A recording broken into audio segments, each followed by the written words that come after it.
যে তথ্য আমি আপনাদের সামনে এখন তুলে ধরছি, ভয়ঙ্কর ভয়ঙ্কর একটা তথ্য। মনু সংহিতা কোন সময়ে লেখা হয়েছিল আপনারা কি জানেন? ব্রহ্মা তার পুত্র মনু সেই সময়ে তিনি লিখেছেন। শুনুন তাহলে সম্পূর্ণ ভিডিওটি, দেখুন তাহলে সম্পূর্ণ ভিডিওটি, বুঝতে পারবেন তাহলে সম্পূর্ণ ভিডিওটি আমি কি বলতে চাইছি। আমরা কি জানি, ব্রহ্মা তার নিজের শরীরকে দ্বিখণ্ডিত করে একদিকে নারী একদিকে পুরুষ সৃষ্টি করেন। তার থেকে জন্ম হয় স্বয়ম্ভু মনু। এই মনু আবার 10 প্রজাপতির সৃষ্টি করেছিলেন। এটা সম্পূর্ণ অন্য বিষয়, ওদিকে আমরা যাব না। আমাদের এখন যে বিষয় সেটি হলো মনু সংহিতা অর্থাৎ মানব শাস্ত্র কবে রচিত হয়েছিল।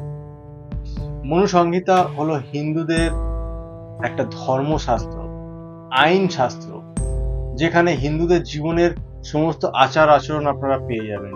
তো এই মনু সংহিতা কবে রচনা হলো? আপনারা দেখছেন রমিলা থাপার উনি লিখেছেন তার গ্রন্থে মনু সংহিতা কবে রচনা হয়েছে। আমি বলছি না, গ্রন্থের কথা, ইতিহাসের কথা আমি আপনাদের সামনে তুলে ধরব। তো আপনারা জানেন হিন্দু ধর্ম এমন একটা ধর্ম এখানে অন্য সমস্ত ধর্মের মানুষ আসতে পারে। সেখানে আসতে গেলে সেই মানুষ যখন এক ধর্ম থেকে হিন্দু ধর্মে প্রবেশ করবেন তার পরিচয় কিন্তু তিনি খুঁজে পাবেন না। কেন বলুন তো? হিন্দু ধর্ম সম্পূর্ণ জন্মের উপরে দাঁড়িয়ে আছে, অর্থাৎ ব্রাহ্মণ, ক্ষত্রিয়, বৈশ্য, শূদ্র, যে যে বংশে জন্মাবে, অর্থাৎ যে যে বর্ণে জন্মাবে সে সেই বংশের সন্তান হবে বা তার পরিচয় সেই হবে হিন্দু ধর্ম অনুযায়ী। তাহলে বুঝতে পারছেন কত বড় ভয়ঙ্কর একটা তথ্য আমি আপনাদের সামনে তুলে ধরছি। তো এই মনু সংহিতা যখন মনু লিখেছিলেন তিনি 1,00,000 শ্লোক সেখানে রেখেছিলেন, কিন্তু পরবর্তীকালে দেখা গেল এই মনু সংহিতার 2600 থেকে সামথিং কিছু শ্লোক পাওয়া যাচ্ছে। তার মধ্যে আবার কিছু তথ্য, কিছু শ্লোক প্রক্ষিপ্ত, যে কারণে সেই প্রক্ষিপ্ত বাদ দিয়ে বর্তমানে বিশুদ্ধ মনু সংহিতা তৈরি করা হচ্ছে। অবাক লাগে, তথ্যগুলো শুনলে যেন অবাক লাগে। এটা হতে পারে? মানব শাস্ত্র যেখানে আবার এডিট করতে হচ্ছে, মডিফাই করতে হচ্ছে, বিশুদ্ধিকরণ করতে হচ্ছে, এরা দোষ দেয় কাদের জানেন?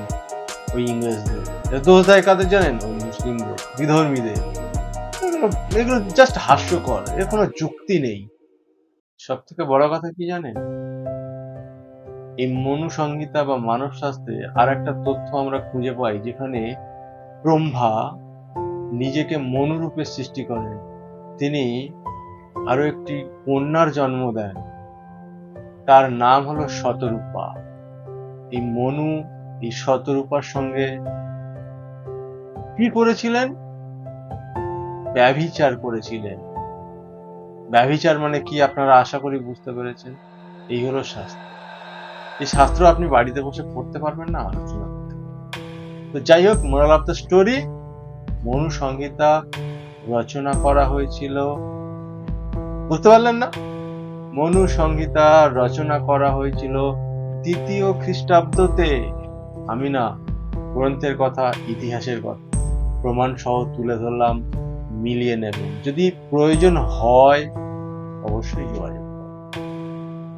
ছোট্ট চ্যানেল আদি সনাতনী সাবস্ক্রাইব করতে ভুলবেন না।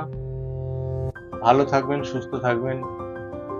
চ্যানেলটি যে সমস্ত তথ্য আমি আপনাদের সামনে তুলে ধরছি সেই তথ্য পারলে শেয়ার করে আরো মানুষকে জানানোর জন্য চেষ্টা করুন।